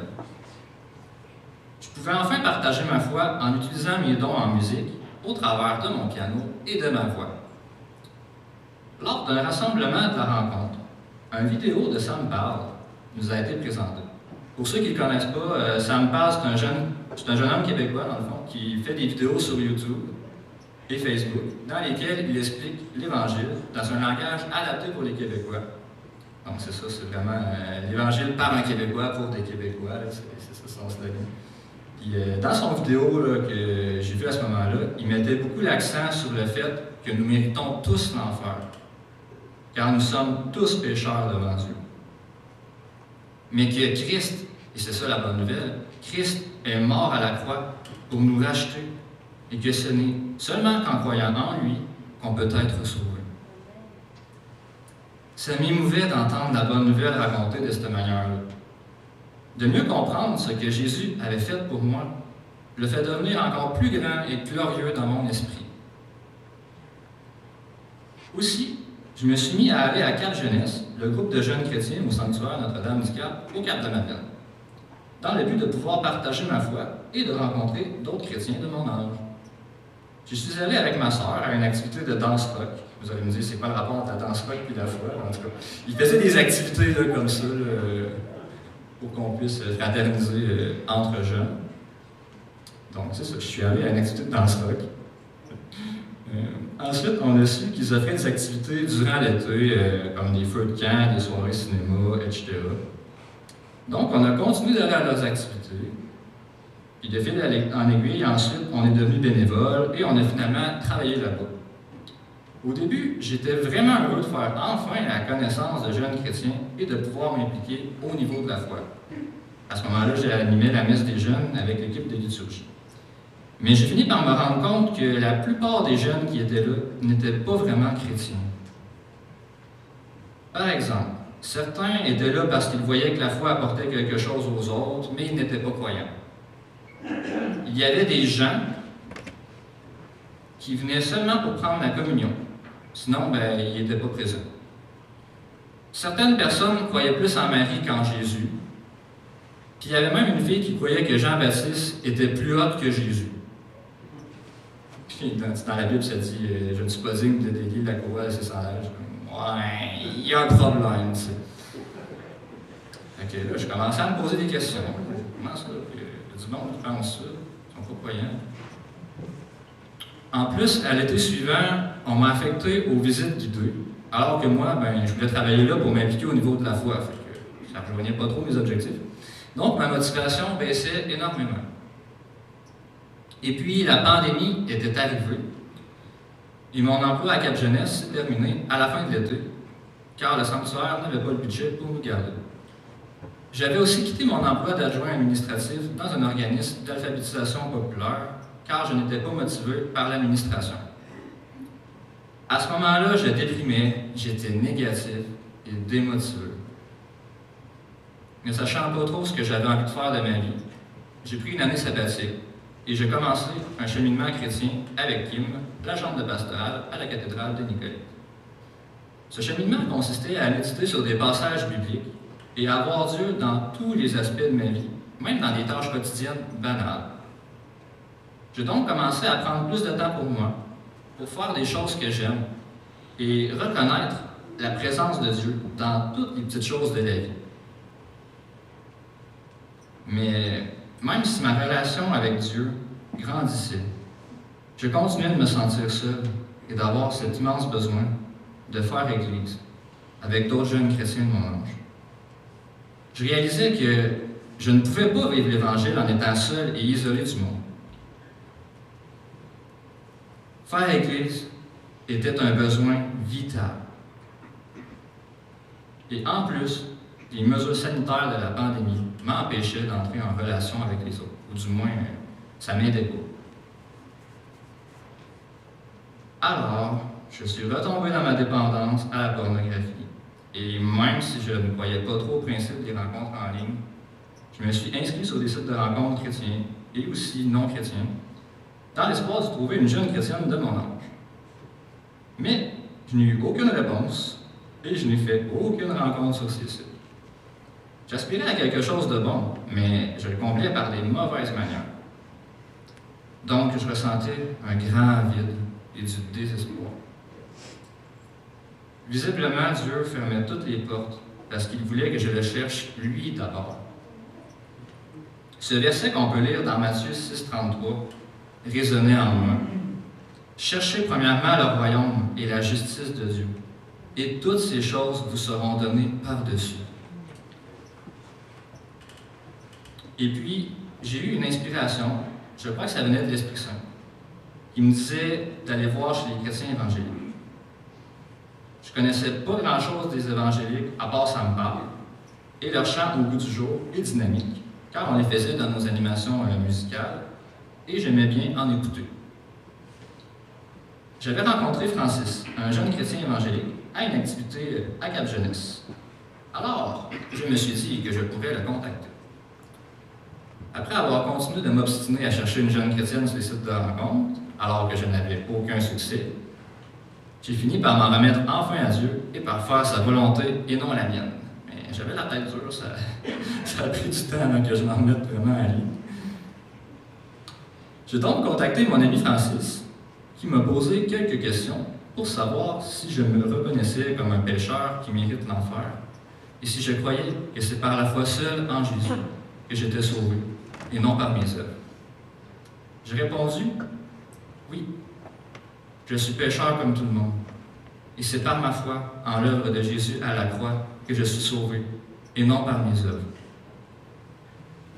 Après, il m'a fait lire dans 1 Pierre 1,9, traduction Parole de vie 2017, « Cette joie, vous l'avez parce que vous êtes sauvés. Voilà la récompense que vous gagnez en croyant en Jésus. » J'avais répondu oui car je savais déjà ces choses, mais c'est à ce moment-là que c'est descendu dans mon cœur. C'est alors que j'ai enfin ressenti cette joie que je cherchais tant. Cette joie qui n'est pas de ce monde, mais qui vient de Jésus. Qui vient de Jésus seul. Cette joie n'a rien à voir avec les petites joies passagères de ce monde qui finissent par finir, qui ne sont pas éternelles. Avant ça, je savais qu'en étant chrétien, j'étais supposé avoir cette joie, mais je ne la ressentais pas. J'ai réalisé que seule la foi en Jésus, qui est Seigneur et Sauveur, Roi des rois, divin Rédempteur, pouvait combler le vide qu'il y avait en moi. J'ai réalisé que je devais en faire le maître de ma vie et arrêter de chercher le bonheur ailleurs, dans toutes ces idoles-là, qui ne me donneraient pas le bonheur pour vrai, qui me conduisent juste dans le péché. J'ai réalisé ça à ce moment-là. Ensuite, Francis m'a invité à aller dans une église évangélique avec lui. Il m'a aussi recommandé de lire la Bible par moi-même, car je ne le faisais pas à ce moment-là. Il m'a donné un Nouveau Testament avec un plan de lecture. J'ai donc commencé à lire les Écritures par moi-même, en commençant par lire l'Évangile de Jean. Aussi, je me suis enfin repenti de mes péchés, dont ma dépendance à la pornographie. Je m'en suis remis à Jésus et j'ai demandé pardon à Dieu pour mes péchés. Et en plus, Dieu m'a complètement libéré de ma dépendance. Je lui rends vraiment grâce pour ça. Au début de l'année 2021, suite à l'invitation de mon ami Francis, j'étais censé venir ici, à l'église évangélique d'aujourd'hui, avec Francis et Rachel Aubé. Mais le gouvernement a passé une loi sanitaire qui faisait en sorte que je ne pouvais plus aller à l'église en présence. Francis m'a donc invité à participer au culte du dimanche en ligne de 3 églises évangéliques de la région. Aussi, il m'a invité à aller faire de la quête avec lui, Rachel et d'autres chrétiens évangéliques. J'ai rencontré les jeunes et c'était vraiment un moment agréable. Dans les églises que j'avais visitées en ligne, l'Assemblée chrétienne du Cap de Madeleine, l'église de Francis, était celle que je trouvais la plus intéressante. J'ai donc choisi de visionner le culte de l'Assemblée chrétienne du Cap de Madeleine à chaque dimanche et j'ai fini par y aller en présence quand on a pu le faire. J'y suis allé régulièrement pendant quelques mois. J'aimais les chants et les enseignements centrés sur la parole de Dieu me nourrissaient grandement. Et au fur et à mesure que je cheminais dans ma compréhension des Écritures, je me suis rendu compte que plusieurs doctrines et pratiques catholiques n'étaient pas en accord avec la Bible. Comme le fait d'idolâtrer Marie, sacrifier Jésus à chaque fois dans la communion et baptiser des bébés. À un moment donné, j'ai contacté Rachel car je me posais certaines questions sur ce que la Bible disait sur le baptême. Elle en a parlé à Fred, il est entré en contact avec moi et il m'a invité à aller prendre un café au Tim Hortons pour en discuter et pour faire connaissance avec moi. Ceux qui connaissent Fred, Fred il adore le Tim Hortons. C'est un abonné du Tim. Donc, le Tim Hortons a servi de lieu pour que Fred puisse répondre à mes questions. C'est ça, il m'a vraiment beaucoup accompagné dans mon cheminement. Donc, je veux vraiment le remercier pour ça. Donc, on s'est mis ensuite à se voir régulièrement autour d'un café pour discuter de différentes questions bibliques. Et puis, il m'a invité à plusieurs reprises à aller visiter son église, à venir ici, au culte du dimanche, à l'église évangélique d'aujourd'hui. Mais je commençais à être attaché à l'Assemblée chrétienne du Cap de Madeleine. Ça faisait un petit coup que j'y allais. Alors, j'étais incertain d'aller ailleurs. Mais j'ai fini par répondre à l'invitation. En bien que mal, je me suis dit, bon, on va aller voir. Rien à perdre. Et je suis venu au culte du dimanche ici, à l'église évangélique d'aujourd'hui, avec ma famille. Je me suis tout de suite senti accueilli et à ma place. Et je suis tellement heureux d'avoir trouvé une église où il y a beaucoup de jeunes adultes chrétiens, où les pratiques sont bibliques et où la parole de Dieu a l'autorité qu'elle mérite. Gloire à Dieu qui m'a guidé ici. Voilà comment Jésus, mon Seigneur et mon Sauveur, s'est révélé à moi. Voilà comment je suis né de nouveau. Voilà comment j'ai quitté l'Église catholique pour devenir disciple de Jésus. Voilà comment j'ai pris connaissance de ma condition de pécheur, du fait que je mérite l'enfer, mais que Dieu, dans son immense amour, a donné son Fils unique, Jésus, qui a vécu une vie parfaite, sans péché, et qui est mort pour moi, afin qu'en croyant en lui, j'ai la vie éternelle et que je sois sauvé. Et ce cadeau gratuit, je l'ai. Je l'ai car j'ai accepté Jésus comme mon sauveur. En Jésus seul, j'ai trouvé la foi qui sauve. C'est pourquoi je prends l'engagement envers Christ de m'identifier publiquement à mon Maître Jésus, aujourd'hui, devant vous. Je suis tellement heureux et reconnaissant d'être enfant de Dieu, de faire partie de cette grande famille, d'avoir trouvé mon identité en Christ. Ouais, d'avoir trouvé une famille dans l'Église. Merci à tous les gens qui m'ont accompagné dans ce cheminement-là. Merci à Jésus. Puis, merci de m'avoir écouté. Vous avez pu entendre, Fred a joué un rôle dans le cheminement de P.O. Donc, P.O. a demandé que Fred puisse le baptiser. Je pense que ce qui est le fun dans les témoignages, c'est qu'on peut tous se reconnaître dans des aspects de la vie que la personne a vécu, mais que les témoignages restent quand même uniques, que Dieu agit de façon unique dans la vie de chacun. Fait que, P.O., tu as déclaré quelques petites vérités à la fin. Est-ce que, pour toi, Jésus-Christ est le Fils de Dieu qui a ressuscité des morts? Oui. Est-ce que, pour toi, il est maintenant le maître de ta vie, puis tu veux le suivre, et que tu veux que l'Église puisse être ta famille pour continuer cette marche? Oui, je le veux. Bon, ben, sur la confession de ta foi, je te baptise au nom du Père, du Fils et du Saint-Esprit.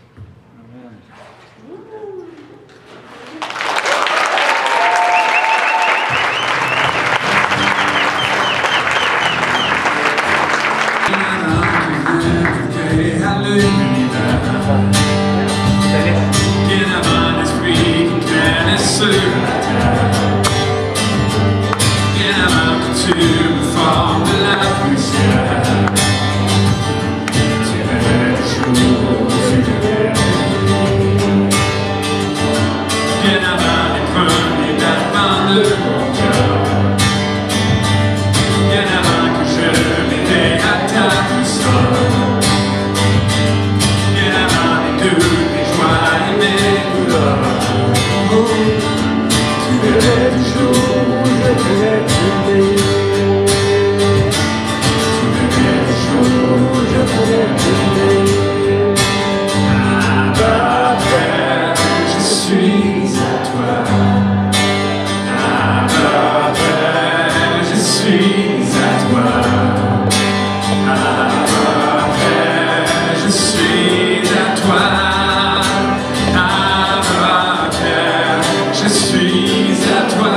sur la terre. Bien avant le Fils qui nous montre la terre. Bien avant que les cieux sur moi s'enculèrent. Oh, tu rêvais du jour où je pourrais t'aimer. Bien avant que mon péché m'attende. Bien avant que coule le sang la sueur. Bien avant d'inclure le froid et la douleur. Oh, tu rêvais du jour où je pourrais t'aimer. Tu rêvais du jour où je pourrais t'aimer. Abba, Père, je suis à toi. Abba, Père, je suis à toi. Abba, Père, je suis à toi. Abba, Père, je suis à toi. Abba, Père, je suis émerveillé. C'est par l'immensité de ton amour pour moi. Abba, Père, si grande est ta tendresse, ton cœur est grand ouvert et je veux manger dans tes bras. Abba, Père, je suis à toi. Abba, Père, je suis à toi. Abba, Père, je suis à toi. Abba, Père, je suis à toi.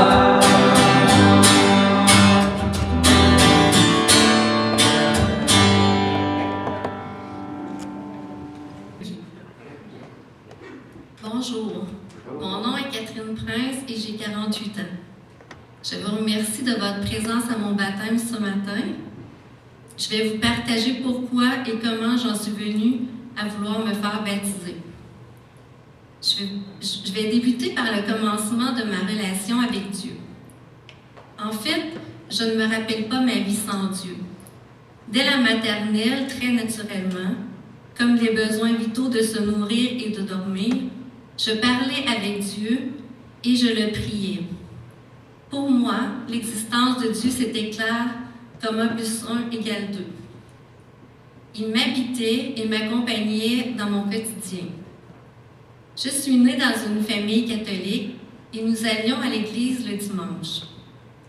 Je me rappelle que je me sentais bien et chez moi quand je me retrouvais à l'église. Et c'est pourquoi, dès l'adolescence, j'ai commencé à m'impliquer pour chanter lors des célébrations du dimanche, malgré ma très grande timidité et un excessif manque de confiance en moi, car je ressentais le besoin de louer le Seigneur et de transmettre son message.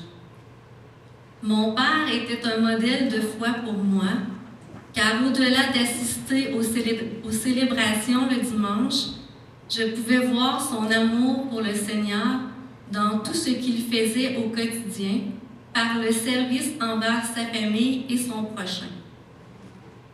Dès mon jeune âge, j'ai reçu des enseignements à l'école primaire sur la vie de Jésus. Et quand j'étais à la maison, j'avais de l'intérêt pour les films bibliques. Je ne manquais pas de regarder en boucle la vie de Jésus, sa naissance, sa mort et sa résurrection. J'invitais même mes voisines à regarder ce classique à chaque année quand il passait à la télé. Et je me rappelle, la mère d'une de mes voisines a trouvé ça drôle parce qu'elle disait « Il y a bien juste tout pour faire regarder ce genre de film-là à mes filles. » Parce qu'elle avait 2 filles. Puis, c'est ça. Moi, à chaque fois, là, c'est ça, là, je regardais la scène de la crucifixion, puis ça me faisait vraiment souffrir. Même si ma tête ne comprenait pas toute la théologie, mon cœur souffrait de voir à quel point nous, les humains, nous étions méchants et infiniment grands était l'amour du Christ envers nous, pour avoir accepté toute cette terrible souffrance infligée par nous et subir la colère de Dieu à notre place. Nous avions une Bible avec des images que je lisais et très jeune, j'ai compris qu'un jour, le Seigneur reviendrait pour ressusciter tous ceux qui auront mis leur foi en lui seul. Je me rappelle même que je disais à mes parents que peut-être je serais vivante à son retour. Ils me regardaient avec des yeux, là. Ils devaient se demander pourquoi que je disais ces choses-là. À l'adolescence, je ne me gênais pas de parler du Christ aux gens autour de moi. Et quand je faisais du mal, malgré moi à cause de ma nature pécheresse, ou que j'avais une mauvaise attitude, je me sentais tout de suite mal. Alors je me confiais au Seigneur, je lui demandais pardon et je le priais de m'aider. Donc, le fait que je parlais à Jésus et que je voulais marcher avec lui faisait en sorte que je ne voulais pas faire n'importe quoi de ma vie. Donc, mon adolescence s'est déroulée en ligne droite, pourrais-je dire. Je n'avais aucun intérêt pour faire des expériences comme les autres jeunes de mon âge. Je ne voulais pas injecter de l'alcool, drogue ou autre dans mon corps, qui est la création de Dieu. Pour moi, c'était très sérieux, c'était très important, déjà quand j'étais très jeune, puis c'est toujours d'actualité. Mon père a toujours laissé ses besoins ou ses passions de côté pour se donner de tout son cœur à sa famille, en plus d'aider tous ceux qui avaient besoin de lui. Ce que je souhaitais pour mon futur, c'était de fonder une famille et de m'y consacrer. Ce que je fis. J'ai donné naissance à 2 enfants, Chania et Pierre-Olivier, et dès leur conception, leur bien-être était tout ce qui m'importait. Je me suis donc employée à leur transmettre mon amour pour le Seigneur. Je voulais qu'ils le connaissent, alors je les ai inscrits très jeunes à la pastorale de notre paroisse.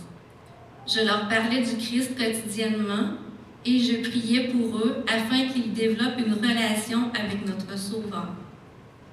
C'est certain que, étant dans une église catholique, j'avais pas nécessairement conscience, ils nous enseignaient pas que nous étions tous pécheurs par le péché originel. Fait qu'à ce moment-là, j'en avais pas nécessairement conscience que nous étions tous condamnés à l'enfer. J'avançais dans la vie et Jésus-Christ était toujours présent à chaque instant dans tout ce que je vivais. J'entretenais ma relation avec lui et je continuais de lui confesser mes péchés. Mon époux, mes enfants et moi avions un grand désir d'être au service du Christ par les talents qu'il nous avait donnés, donc la musique. Nous étions donc tous très impliqués à évangéliser par la louange dans divers ressourcements. Nous avions une préférence pour les chants évangéliques en raison de la profondeur des paroles et de la dynamique des chants. En famille, nous nous sommes mis à rechercher la vérité de Dieu en lisant la Bible, en regardant divers films bibliques, témoignages, capsules vidéo de Ça me parle. Nous avons même organisé une soirée de louanges et d'enseignement avec Ça me parle à notre Église catholique. C'est en écoutant les enseignements de Sam que j'ai concrètement plus réalisé qu'étant tous pécheurs par Adam, nous étions tous condamnés à l'enfer. Mais la bonne nouvelle, Jésus-Christ est mort sur la croix pour racheter nos péchés et nous permettre ainsi la réconciliation avec Dieu. Tout ce que nous avons à faire, c'est de se repentir de nos péchés et d'accepter Jésus-Christ comme notre Sauveur et en faire notre Maître, car notre salut est en lui seul. Je crois que c'est à ce moment-là que j'ai vraiment pris conscience de l'importance que cela impliquait de vouloir suivre le Seigneur et que pour cela, je devais mourir à ma chair pour naître de l'Esprit. Ce n'est plus moi qui vis, mais Christ qui vit en moi.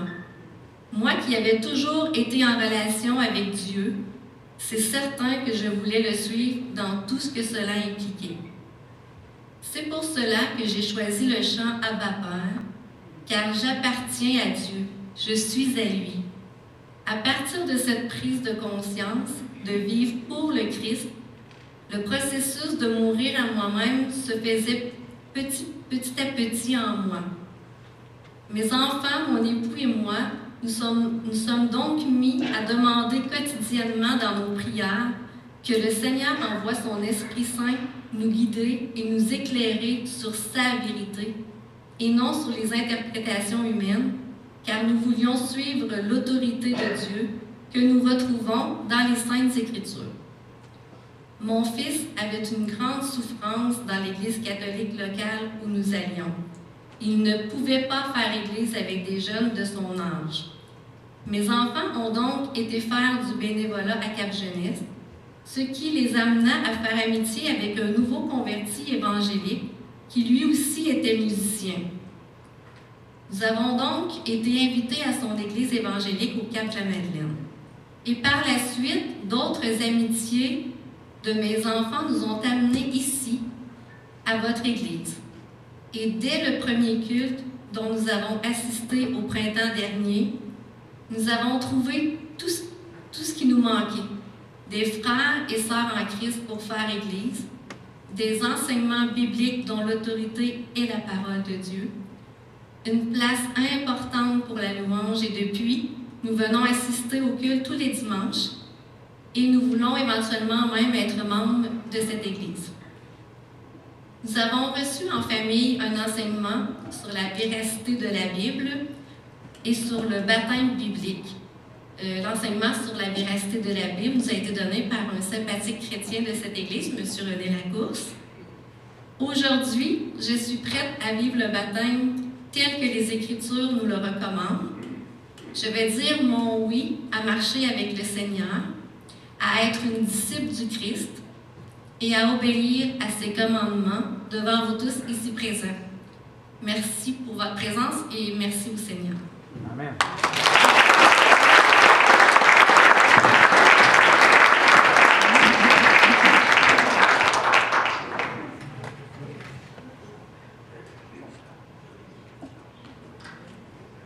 Merci, Gabriel.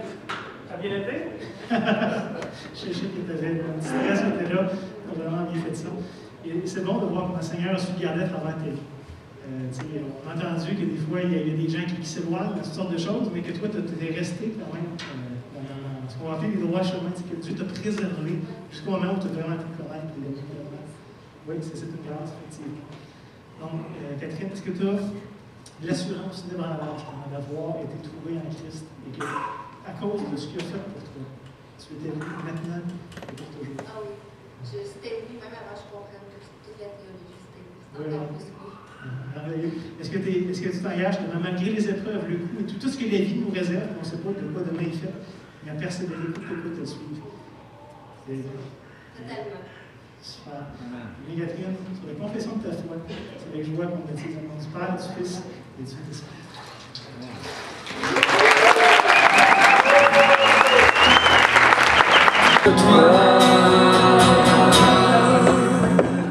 Dans nos ténèbres, tu me donnes la vie, mais comme toi, Dieu admirable, inébranlable, ton nom surpasse toute puissance, Dieu du miracle, incomparable, oh Dieu, oh Dieu, sur tes lumières tu me donnes la vie, mais comme toi, Dieu admirable, inébranlable, ton nom surpasse toute puissance, Dieu de miracle, incomparable, oh Dieu, oh Dieu. Sinon tu es pour nous, qui pourrait nous arrêter? Et si tu es avec nous, qui sera contre nous? Sinon tu es pour nous, qui pourrait nous arrêter? Et si tu es avec nous, qui pourra contre nous?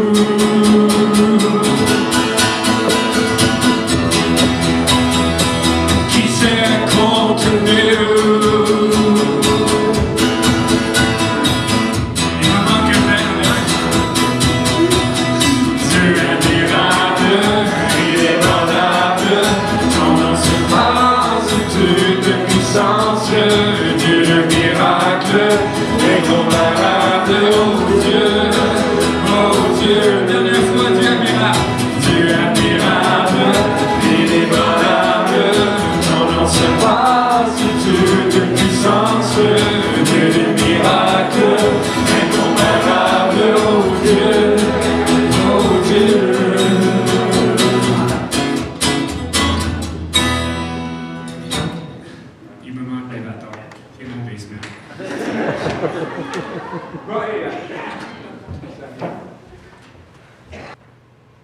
Bonjour, je m'appelle Chania Lampron et j'ai 20 ans. Je vous remercie d'être présent ici ce matin pour assister à mon baptême. Donc, tout d'abord, je vais vous parler un peu de mon parcours pour en venir à vous dire pourquoi j'ai justement décidé de me faire baptiser et pourquoi c'est autant important pour moi aujourd'hui. J'ai grandi dans une famille chrétienne catholique. J'ai, dans un certain sens, toujours connu l'existence de Dieu et par le fait même entretenu une relation avec lui. Je savais qu'il était notre Père éternel et qu'il nous aimait d'un amour immense. J'allais à l'église le dimanche, je suivais les cours de catéchèse, j'avais reçu tous les sacrements et je m'impliquais aux célébrations de Noël dans ma paroisse. Étant enfant, le seul moyen pour que quelque chose garde ma concentration ou mon attention, c'était que ça aille vite. Je ne prenais pas le temps de me questionner et j'en voyais juste pas l'utilité. Cependant, la bonne nouvelle que j'apprenais dans mes cours de catéchèse, celle que Jésus-Christ est venu nous annoncer, m'interpellait d'une certaine façon. Je parlais de lui, des histoires bibliques que je connaissais, des miracles que Jésus a faits. Puis, j'en parlais aussi comme quelqu'un de proche à moi, comme si c'était mon ami. Puis, je parlais aussi de ce qu'il avait fait pour nous à la croix, et cela même étant très jeune. J'étais fière de partager que je connaissais Jésus. C'était quelque chose de normal et de naturel pour moi. C'était un premier pas de foi, mais il faut que vous sachiez que des actes pour me raccrocher de Christ, il y en a eu beaucoup dans ma vie. Et c'est ce que vous allez voir dans mon témoignage. Le Seigneur a été très, très patient avec moi. J'étais une petite fille épanouie et très joviale, mais plus les années avançaient, plus je m'en remettais qu'à moi seule et j'oubliais de laisser le contrôle de ma vie à Dieu.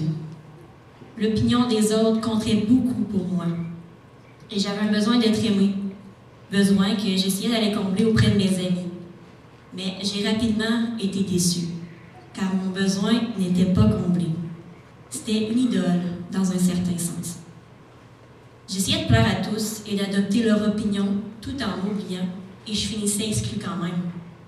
Alors, j'ai décidé de ne plus m'attacher à des relations amicales en me disant que Jésus était là et que lui ne m'abandonnera jamais. Savoir que je pouvais me confier à lui et que je pouvais compter sur la présence de ma famille m'a permis de passer par-dessus une grosse période d'intimidation qui ne faisait que diminuer encore plus ma faible estime de moi-même. À l'âge de 12 ans, j'ai alors décidé de combler ce besoin d'être aimée par la présence de Dieu dans ma vie. J'avais arrêté d'aller à l'église. J'ai alors fait la demande à ma mère d'y retourner quand j'en avais besoin.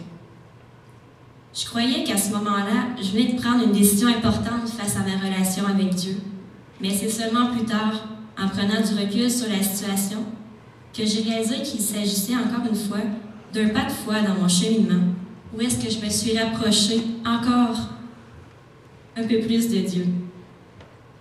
Cet événement a agi comme une certaine prise de conscience face à ce que j'ai pu faire de mal par le passé. Et, voulant me rapprocher de Dieu qui nous invite à être bons et justes, je devais me repentir de ses péchés.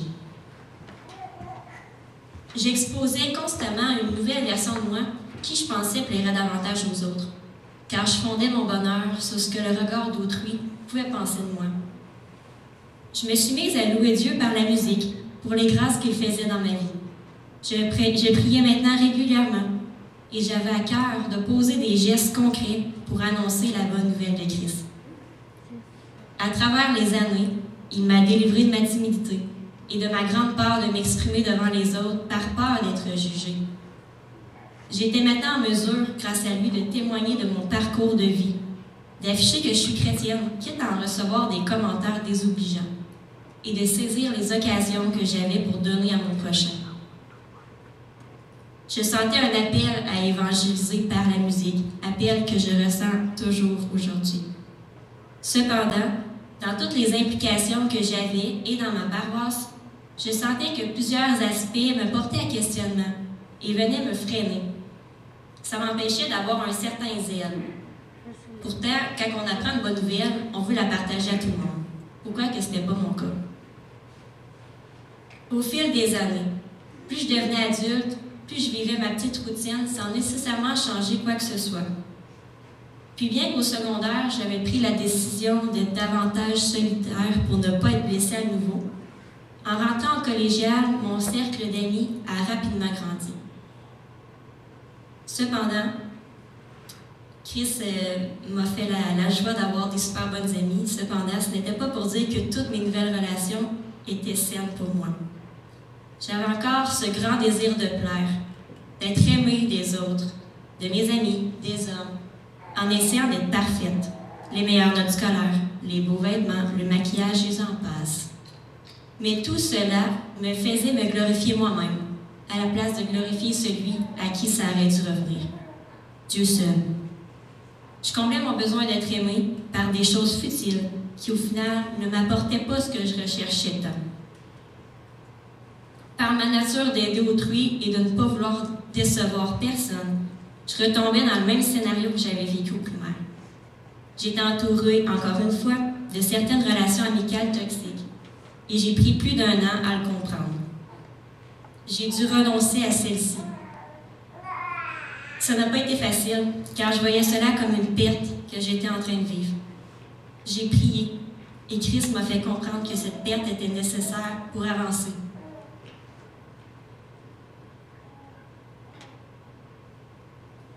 En Philippiens 3:8, et même je regarde toutes choses comme une perte à cause de l'excellence de la connaissance de Jésus-Christ mon Seigneur, pour lequel j'ai renoncé à tout, et je les regarde comme de la boue afin de gagner Christ. Malgré que j'avais cette prise de conscience, je suis retombée.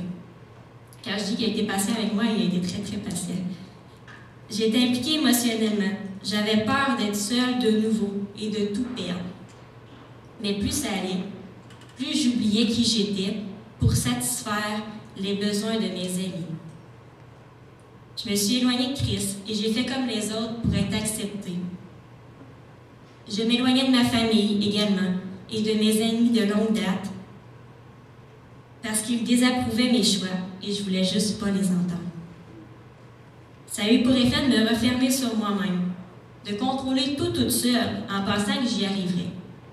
Mais j'étais constamment triste et je me sentais que je n'étais pas heureuse, sauf que je continuais quand même. Je tendais vers le péché et cela même si je savais que c'était mal. Mais j'étais malheureuse, extrêmement malheureuse. À en ressentir une douleur que je ne peux pas exprimer. Le péché, ce que je tentais de poursuivre, ne me satisfaisait aucunement. Je le faisais en pleine connaissance de cause et j'en étais pas fière.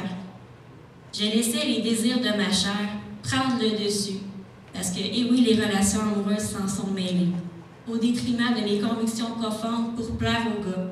Je me foutais de tout. J'étais en train de tomber très bas. C'est triste à dire, mais des fois, on a besoin de cette chute pour réaliser que Dieu, lui, ne nous a jamais abandonnés et qu'il n'attend qu'on lui tende la main à nouveau. J'étais rendue à avoir des idées suicidaires et à réellement vouloir mourir, croyant que c'était la seule solution, que c'était ce que je méritais, que personne ne se préoccupait de moi de toute façon et ne m'aimait, que je leur rendrais service de ne plus exister, que je croyais que j'étais seule et que j'avais tout perdu, puis je voulais juste en finir. Par la grâce de Dieu, alors que j'aurais vraiment pu faire une connerie, il a envoyé sur mon chemin une amie à moi qui a réalisé que je n'allais pas bien, puis je la remercierai jamais assez d'avoir mis mes proches au courant. J'ai pleuré toutes les larmes de mon corps. Seigneur, pourquoi chercher à me sauver moi? J'ai réalisé que j'avais besoin d'aide à ce moment-là, d'aller chercher les ressources pour et simplement de me laisser aimer de Dieu. Parce que même si je savais que Dieu n'approuve pas le suicide, puis j'étais consciente de ça, je voulais juste qu'il vienne me chercher puis qu'il me donne le moyen d'en finir parce que je n'étais plus capable de garder ça toute seule. Alors, le lendemain de cette journée-là, qui tombait un dimanche, j'ai ouvert mon cœur et je suis retournée à l'église avec ma famille. Ils étaient en cheminement à ce moment-là vers un possible changement d'église. Leur soif de vérité, de cohérence avec les Écritures, et certaines réponses à leurs prières les a amenés à l'Assemblée chrétienne du Cap-la-Madeleine au tout début. J'ai alors choisi d'aller voir, de m'intéresser à cette démarche pour tenter de la vivre avec eux, en me disant que je n'avais rien à perdre et que peut-être je serais éclairée sur les doutes que j'avais étant enfant vis-à-vis de la religion dans laquelle j'ai été élevée. Je crois que Dieu est venu toucher mon cœur à ce moment-là et m'a encouragée à faire encore un autre pas de foi de plus. La prédication m'a solide rentrée dedans. Et le chant que j'ai choisi aujourd'hui pour mon baptême, c'est également un de ceux que j'ai entendu ce matin-là. Un chant que j'affectionne particulièrement depuis le confinement, un chant de Impact. Dans nos ténèbres, tu brilles, tu nous redonnes la vie. Nul n'est comme toi. Et c'est ce qu'il venait de faire avec moi, me redonner la vie, me redonner goût à la vie. Je commençais à réaliser que je devais mourir à moi-même, le tout pour le tout, pour que la volonté du Seigneur soit faite et non la mienne. C'est ce qu'on peut lire en Galates 2:20. J'ai été crucifié avec Christ, et si je vis, ce n'est plus moi qui vis. C'est Christ qui vit en moi. Si je vis maintenant dans la chair, je vis dans la foi au Fils de l'homme, au Fils de Dieu qui m'a aimé et qui s'est livré lui-même pour moi.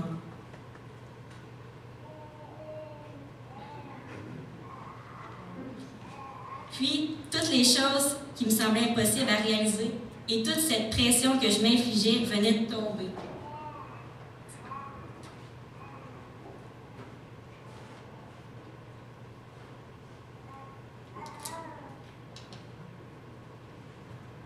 Parce que si Dieu est pour nous, qui pourra nous arrêter? Et si Dieu est avec nous, qui sera contre nous? Je sais combien qu'il est grand notre Dieu, alors pourquoi est-ce que j'avais pu en douter? Je n'étais pas seule. Pourquoi un père abandonnerait-il ses enfants dans la détresse? Au contraire, il attend les bras ouverts qu'il accourt vers lui pour obtenir son pardon et recevoir son aide. Bien que plusieurs éléments faisaient encore partie de ma vie et me faisaient en quelque sorte vivre un combat constant, j'avais le désir de m'entourer de jeunes adultes chrétiens, évangéliques, avec lesquels je pourrais éclairer mes questionnements et partager ma foi qui avait trop longtemps été endormante. Au fil des mois, j'ai reçu des réponses à mes questions sur le fait que l'Eucharistie constitue une abomination aux yeux de Dieu et que je ne pouvais continuer à y prendre part en ayant pris conscience de cela. Que l'Assomption de Marie ne se trouve pas dans les Écritures, qu'elle ne demande aucunement à ce qu'on la prie, car pourquoi souhaiterait-elle nous détourner de son Fils? Puis la Bible stipule en Luc 4:8. Il est écrit, « Tu adoreras le Seigneur ton Dieu, et tu le serviras lui seul. » J'ai pris conscience qu'on n'est pas sauvé à cause de nos bonnes œuvres, mais uniquement par la foi en Jésus-Christ. C'est Jésus qui est mort sur la croix pour nous libérer de nos péchés. Quelqu'un devait rétablir justice en payant la rançon de notre nature originellement pécheresse qui nous a séparés de Dieu. J'ai beaucoup prié afin que Dieu nous conduise là où il aurait besoin de nous et nous a conduits ici après quelques mois à cheminer. J'avais tout compris des Écritures, mais il manquait encore que ça descende dans mon cœur pour y porter du fruit. En rentrant ici, j'ai tout de suite trouvé une famille. Des frères et sœurs en Christ qui aiment leur prochain d'un amour à l'image de celui auquel Dieu nous appelle. Également des gens qui ont une soif de vérité, d'exactitude des Écritures et un don de soi gratuit. J'ai commencé à lire la Bible à tous les jours avec le profond désir de mieux connaître la parole de Dieu et de la mettre en application. J'avais maintenant hâte de venir le dimanche et je sentais que ma foi était en train de renaître avec encore plus de force et de sens. Je me suis fait des amis qui m'ont épaulé, écouté, donné leur soutien et qui m'ont simplement aimé tel que je suis sans me juger.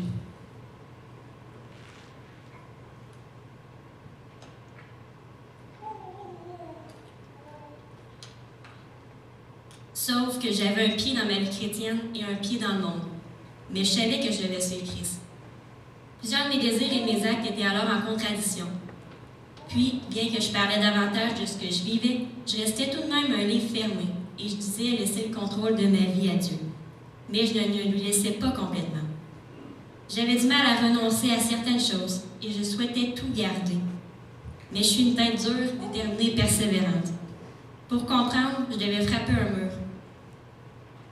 J'ai eu deux accidents de voiture en l'espace d'un mois, laissant ma voiture comme perte totale à la suite du second.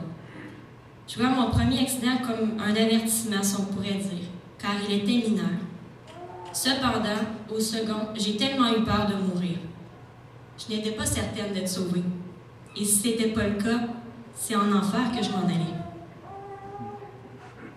Je réfléchis encore à ce qui m'est arrivé pour essayer de comprendre si mon accident était anodin ou pas.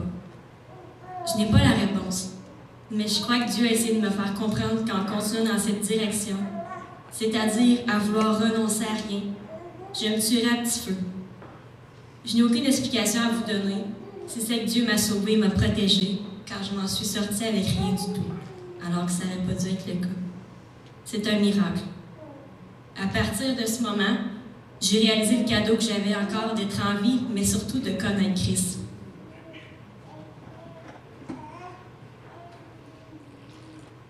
Ça fait maintenant 6 mois que je peux dire que je me suis convertie. J'ai décidé d'avoir foi en lui. J'avais besoin de sa grâce et c'est elle qui m'a sauvée. Comme dans Ézéchiel 11:19, il a drastiquement changé mon cœur de pierre en cœur de chair, me permettant d'accéder à nouveau à mes émotions et ma profonde sensibilité sans en avoir honte. Et comme stipulé dans Éphésiens 2, 8 et 9, car c'est par la grâce que vous êtes sauvés, par le moyen de la foi. Et cela ne vient pas de vous, c'est le don de Dieu. Ce n'est point par les œuvres, afin que personne ne se glorifie. J'en suis venue à découvrir l'importance de m'engager avec un mari chrétien dans le futur, de me repentir, de vivre c'est quoi faire partie d'une église locale, de me réveiller avec le désir de le connaître, de le faire connaître aussi, et surtout de faire des choix pour sa gloire, jusqu'à quitter certaines choses pour le suivre. Coûte que coûte. Je fais également maintenant partie d'un groupe vie qui nous permet de s'édifier les uns les autres et d'être part intégrante du corps de Christ. Enfin, j'ai grandi en l'espace de si peu de temps et j'ai changé, car je demande à Christ de venir toucher ma vie à nouveau. Je veux qu'il me conduise à le connaître plus encore. Je ne suis pas parfaite. Je porte encore des épines de mon passé qui ne sont pas encore parties. Mais je m'engage à prier pour que Dieu me donne le discernement dont j'ai besoin, qu'il m'accompagne tous les jours de ma vie, qu'il me donne la force de renoncer à ce qui pourrait m'éloigner de lui à nouveau et que je demande le soutien de mes frères et sœurs en Christ dans les difficultés. Je suis prête à faire ce pas de foi aujourd'hui en me faisant baptiser. Publiquement, je m'engage maintenant à être disciple de Christ, parce que c'est ce que ça veut dire être baptisé. C'est quelqu'un en âge de raison qui se fait immerger dans l'eau avec la signification de mourir avec Christ et de ressusciter avec lui pour ensuite s'engager à le suivre. Les Écritures nous appellent à le faire. C'est un signe d'obéissance et il ne faut pas attendre d'être parfait pour le faire. En Matthieu 28, 19, allez faire de toutes les nations des disciples, les baptisant au nom du Père, du Fils et du Saint-Esprit. Merci. Donc, c'est-à-dire Chania demandait à René de pouvoir la baptiser, puisque René, c'est un peu un père hein, pour les jeunes de l'Église, il aime beaucoup être avec eux, faire des activités et tout. Et donc, René a eu un impact positif dans la vie de Chania. Justement, tu es dans son groupe vie et tout ça. Donc, c'est René qui va avoir le bonheur, la joie, le privilège de baptiser Chania. Il a-tu bien fait ça? C'est-tu pas droit des jeunes qui demandent de se faire baptiser? En plus, vous ne savez pas, mais elle était nerveuse avant. Et on voit que la puissance de Dieu réconforte les gens, puis elle a fait ça comme une grande fille. C'est vraiment de toute beauté. Tu m'épates, Chania, tu m'épates. C'est beau. Il y a de l'espérance quand je vois les jeunes faire des choses comme ça. Il y a de l'espérance dans nos jeunes. Je vais te poser une question, Chania. Est-ce que tu crois, par rapport à mes questions, c'est normal, elle me connaît. Est-ce que tu crois que Jésus est Dieu? Est-ce que tu crois que Jésus est l'agneau de Dieu qui a été choisi? Est-ce que tu crois que son sang a coulé pour te purifier de tous tes péchés, de ta naissance jusqu'à ta mort? Oui, ça n'a aucun doute. Deuxième question. Une des 30. Annoncer les passes. Deuxième question est la dernière. S'il arriverait quelque chose de catastrophe en ce moment, un avion atterrit sur l'église, tout le monde est mort. Est-ce que tu crois que tu seras avec Jésus pour l'éternité? Oui. Oui? Excellent. Est-ce que tu à base de ta foi, ma chère Chaniac? Je te baptise au nom du Père et du Fils et du Saint-Esprit. Amen.